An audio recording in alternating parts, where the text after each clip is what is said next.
Hello, Watem here, welcome back to some more Umineko When Seagulls Cry. We're getting near the end of the episode. Marriage is potentially maybe about to happen-ish? We'll see how this goes in any case. Let's continue. It was the exchanging of the rings. The Territory Lord's ring with the one-winged eagle engraved on it that sat on Battler's finger would become Erica's. By this, she would become the ruler of this game board. And in exchange, Battler's finger would be given a diamond ring that Erica had prepared.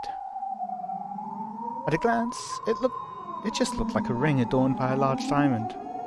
However, this cursed ring would force Battler into eternal subservience and mark him as another's property.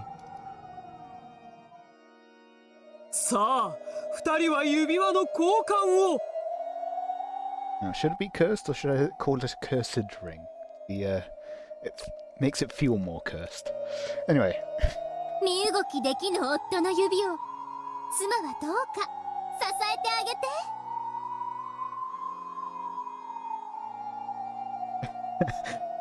I'm laughing at the second word in that sentence. Erica, respectfully. Yeah, you're telling me respectably. Or respectfully, rather. Sure. Yeah, okay. Tell yourself what you want to hear. Erica respectfully took Battler's right hand, then slowly pulled off the Territory Lord's ring that had been on his ring finger. That was the ring Beata had entrusted him with. Erica stole it away. これがあの女の残した指輪なんですよね。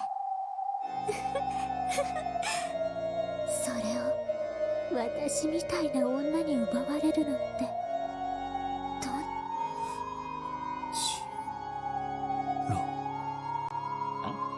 What's that supposed to be? はい。 Together or something? 聞こえません。もう一度お願いします。 地獄。もちろん。なんだ。それならご安心を、バトラさん。 Is that so I'll be dragging you? Erica pressed her lips up against Battler's earlobe as if biting him, and told him where they were. ここがそこですよ。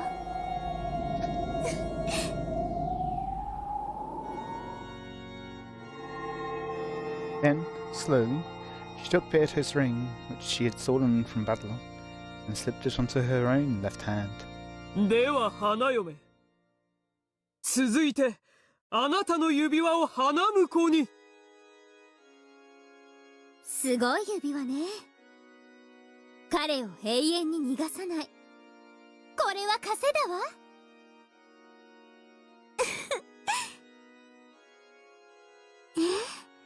特注ですから。 Even Battler's blank eyes could see the diamond ring Erica held. It was like Erica herself. On the outside, it shone beautifully. I'm not sure about that. And possessed an absolute hardness that would bend to no one's will. And on the inside, it symbolized never letting go of the prey it had latched onto. It had 8 sharp thorns pointing inwards. Okay. Why 8? If they had been growing on the outer side, it would have looked like the collar of the guard dog from hell. However, who would ever heard of putting those on the inside? Prevent escape? By twisting the diamond, those thorns could slide in or out. In other words, if you twisted it after thrusting the finger inside, the inward-facing thorns would bite down, never releasing until the end of time.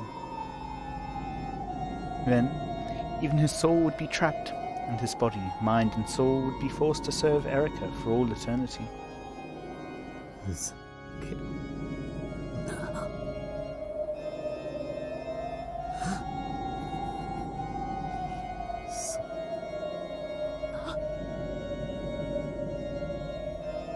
Either her would wear a ring like that, He couldn't even finish speaking that simple phrase.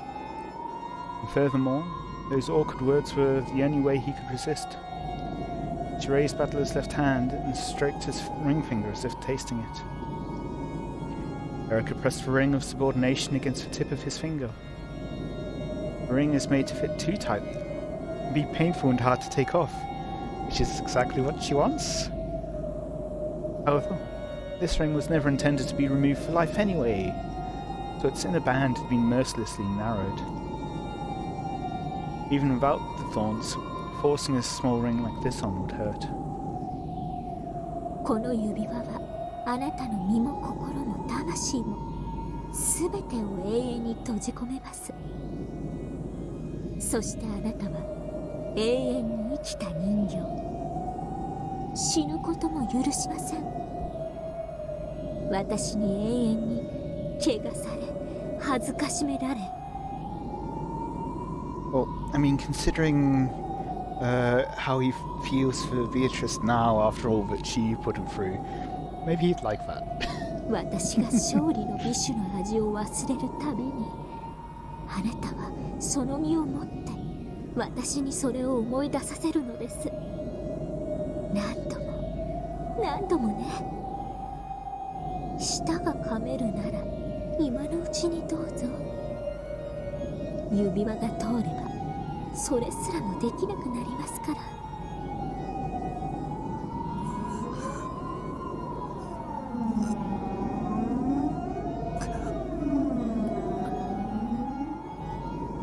Battler didn't even have the strength to bite his tongue. Even if he had, he didn't want to give up before finding a way to escape the closed ring. But he couldn't kill himself. However, if he accepted the ring, he would never be able to even think about escaping from the ring, much less commit suicide.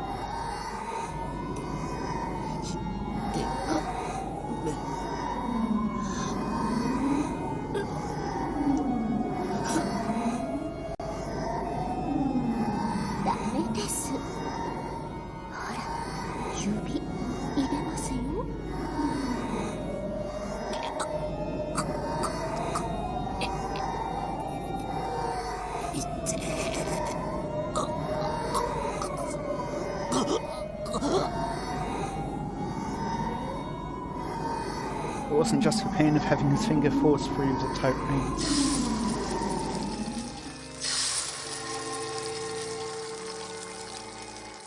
The curse of the ring fiercely tormented Battler's body from the inside. I know some rings, if it's too tight to actually remove, they cut it off. That pain would always torment Battler.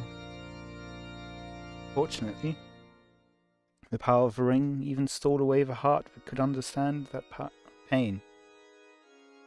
Erica kept screwing that too small demon's ring on.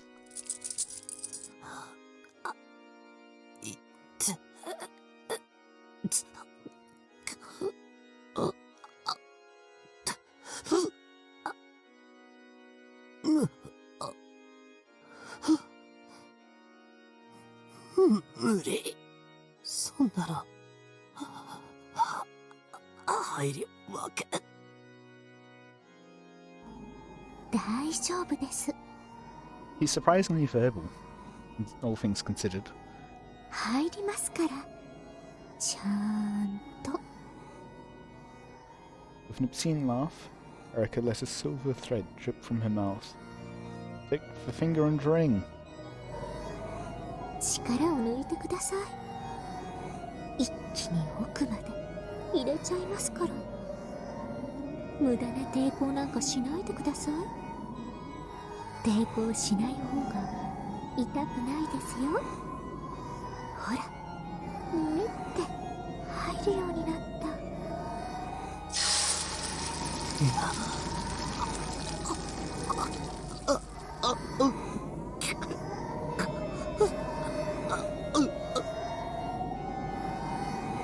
Slowly, slowly, Adler's finger went deeper, deeper through the ring. He was pushed through the iron ring of pain and humiliation, which would never be removed again.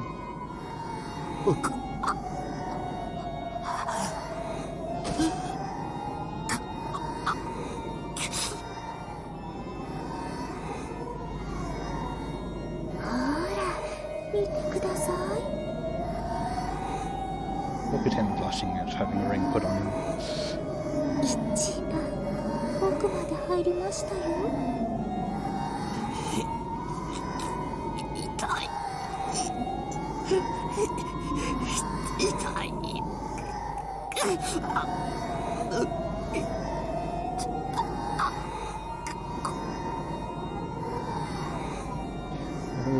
The demon's ring tightened around the finger.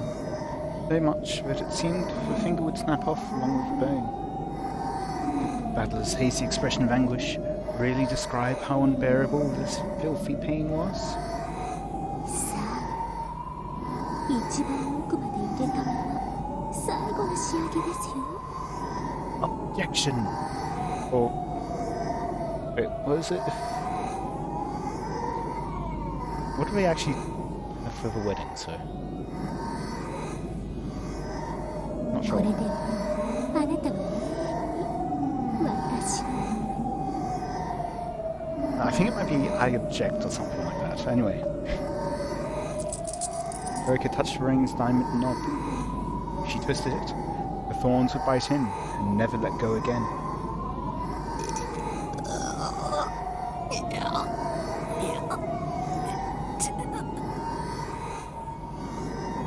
いいですよ。許してください、エリカ様って言えたらやめてあげます。本当。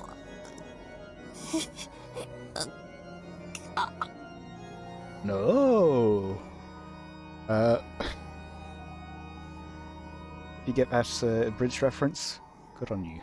お許しください、エリカ様。生涯を犬として扱われ、首輪につながれて生きることを誓いますから、この指輪だけはお許しくださいって。そう言えたら、この指輪だけは許してあげます。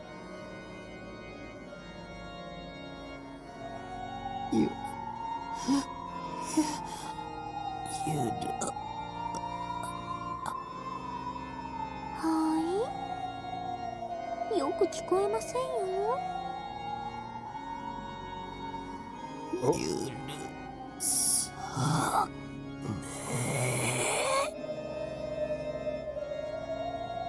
Okay. With the text in front, it looked like maybe he did have irises, but no, it seems like he doesn't quite have an iris yet. 絶対てめえを許さねえ。あなたをこんな目に合わせちゃって。 No, for making him use this move. 違う。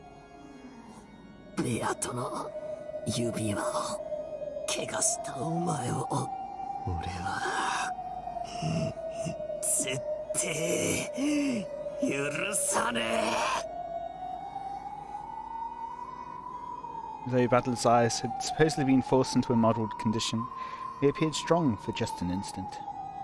However, it really was only for an instant. Battler had used up the last of his fleeting resistance, just to say those words. In his dim consciousness, he had even bidden his own tongue to stay alert, so that he could say those words of resistance until the very end. やはりあなたは飼いならせない犬って感じです。でもそこがいい。 Erica smiled. Then she turned the diamond. In that instant, Battler let out a voiceless scream and threw his head back.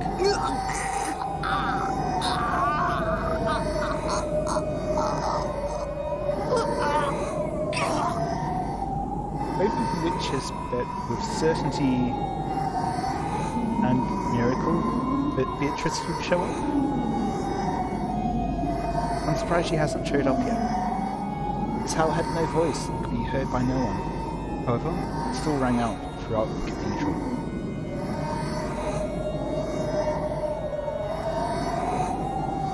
Nothing. Okay. Now we'll get the Duel of the Lovers.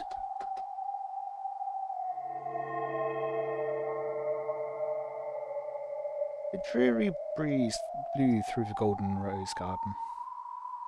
Canon and Canon had already finished walking 19 steps, their backs still facing each other. And the demons conducting the trial gave the signal. They would both turn and settle this. Each had one of the dueling pistols given by the demons in their hands. Bullets promised certain death no matter where on the body they hit. This duel would not end until one of them had died.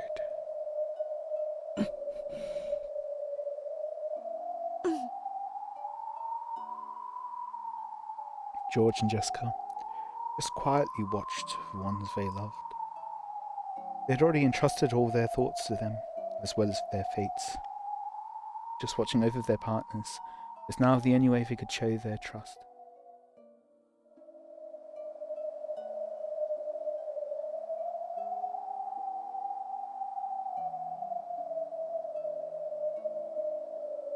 Canon and Canon stood quietly, their backs turned. They had already set aside the feelings they'd built up during all those days they'd known each other. Next time they laid eyes on the other, nothing would be asked of them except pulling that trigger.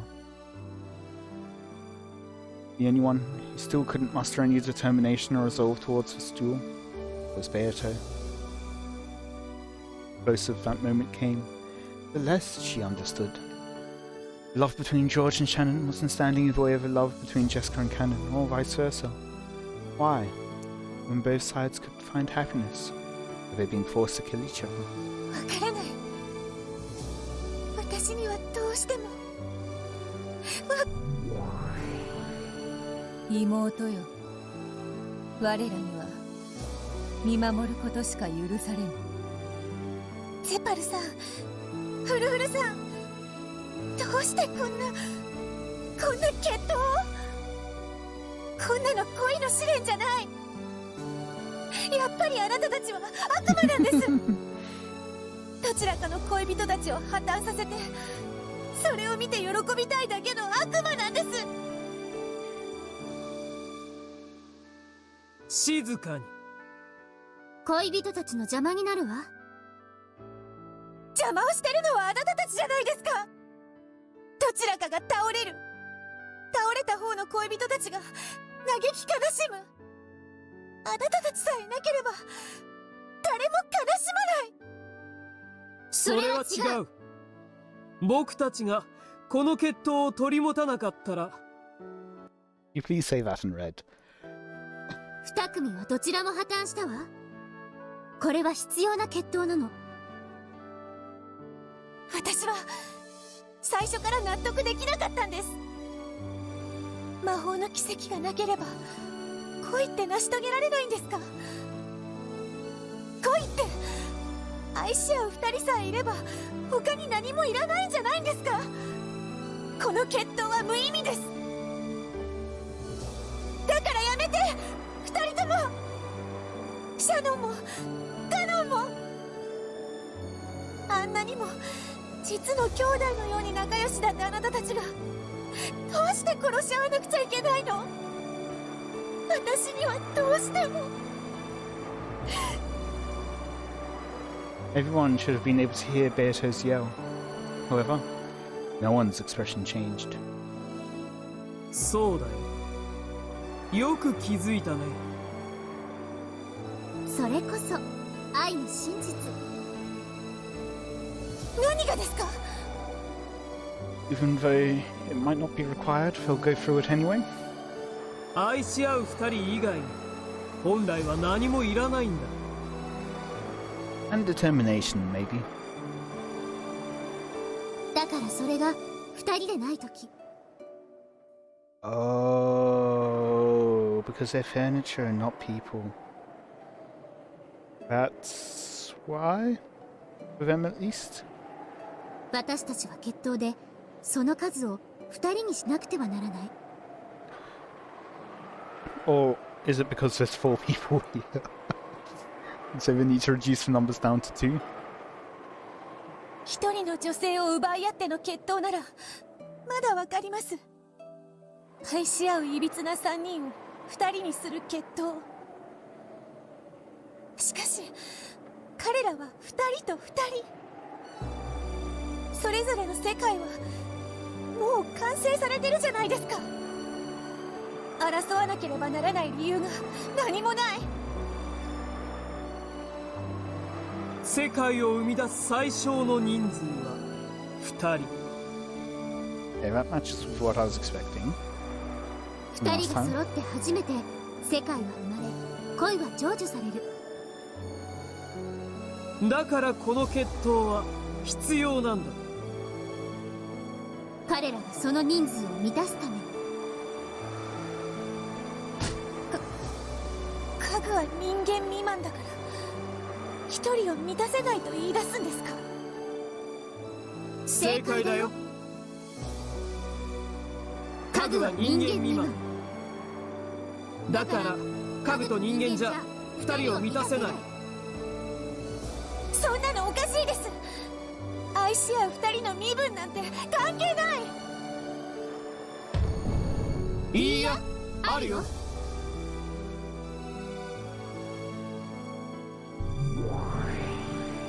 本当に愛し合う2人の身分は関係ないの？ How does the Gilbert and Sullivan go? Like, status doesn't matter between love, but you have to draw the line somewhere.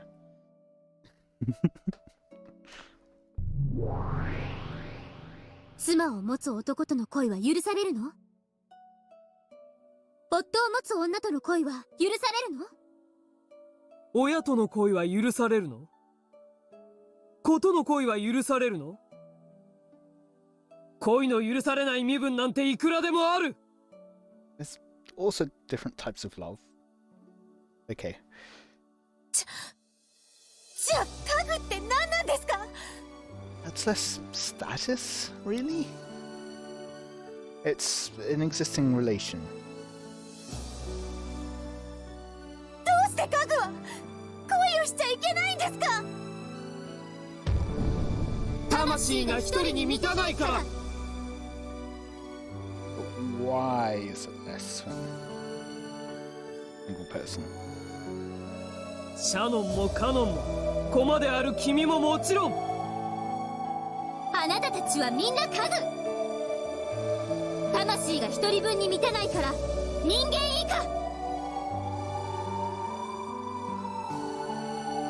人を愛する資格はただ一つ。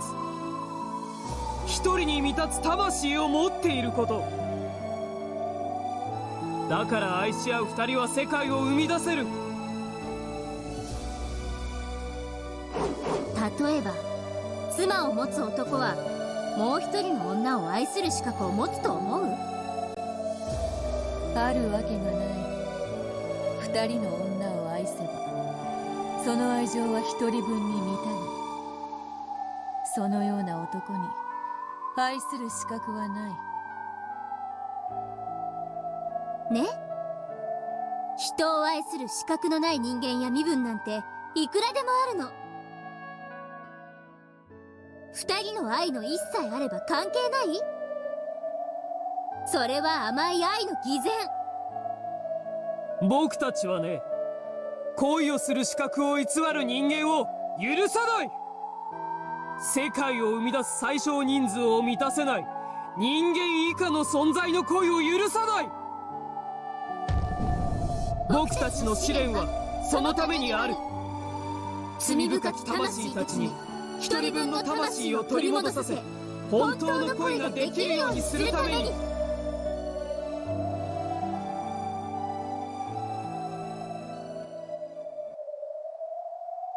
ゼパル様、フルフル様、僕たちの心の準備ができました。どうか決闘の合図をお願いします。 The pair, bidding farewell, quietly asked for a signal to be given. Zephyr nodded silently, then walked to a place that could be seen by both of them. Gilfo spoke in a voice quiet enough to avoid distracting the two duelists. 見ているといいわ。愛し合う恋人たちのどちらかが破綻する決闘を。いいえ、これは破綻のための決闘じゃない。本当の恋を成就させるための決闘。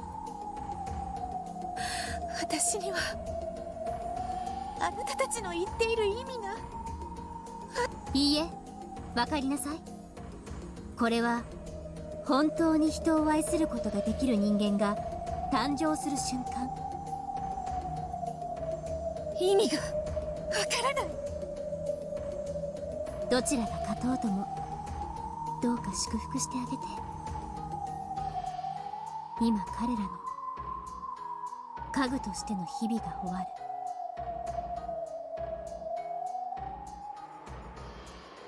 合図は簡単。僕が1、2の3を数える。3と同時に決闘開始だ。承知してます。同じく。2人が共に弾を外したら一度中断。 What happens if both succeed? 再び弾を与え、もう一度背中合わせからやり直し。 Well, I guess not succeed but hit. 決着がつくまで繰り返したら。ゼバル、この決闘過去に何度も見てるのかい？もちろん何度も見てきたよ。大抵何度の打ち合いで決着がつくんだい？ Once? ほとんどの場合、弾丸一発で決着がつくよ。みんな随分と拳銃の腕がいいんだな。 Or at least one of them is. 違うよ。片方が外せば残った方は悠々と追い詰めて撃つことができる。初弾をもし外したらまず勝ち目はないね。しかしぼんやりしていれば引き金も引けずに負けることになる。同じ負けるならせめて引き金を引いてから負けたい。いい覚悟だよ、二人とも。では行くよ。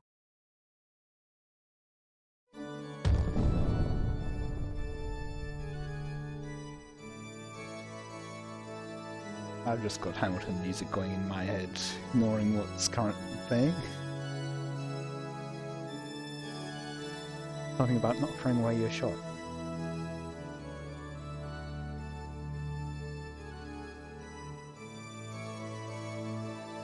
1、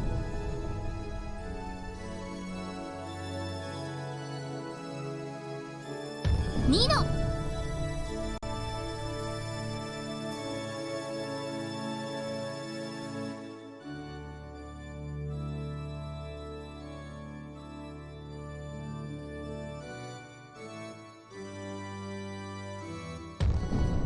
3。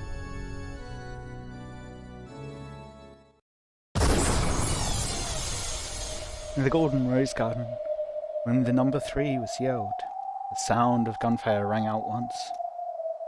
Even the people watching couldn't tell whether that was a single gun firing, the sound of both going off at the same time. Oh? In the midst of a stench of gunpowder and white smoke, there, with the gun raised and smoke trailing of the barrel, was Cannon. And lying on the earth was Shannon. シャノンさ。いや、シャノンが倒れたのは銃声より早かった。Oh.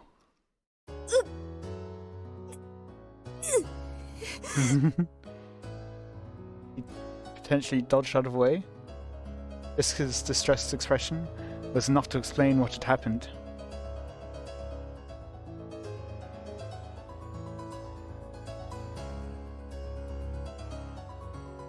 Slowly, Shannon stood up. There was no bullet wound anywhere on her body. At the time of the signal, Shannon had thrown herself to the ground, dodging the bullet. It had been a bet. Shannon had turned around and taken the time to aim carefully before shooting. Then he would have shot her as she lay there. However, Cannon shot as soon as he turned around, she'd be able to dodge it. Cannon had also made a bet. He did not underestimate Shannon's skill with a firearm. He was fully aware that, if he assumed Shannon would be timid enough to let him shoot first, he would lose before even pulling the trigger.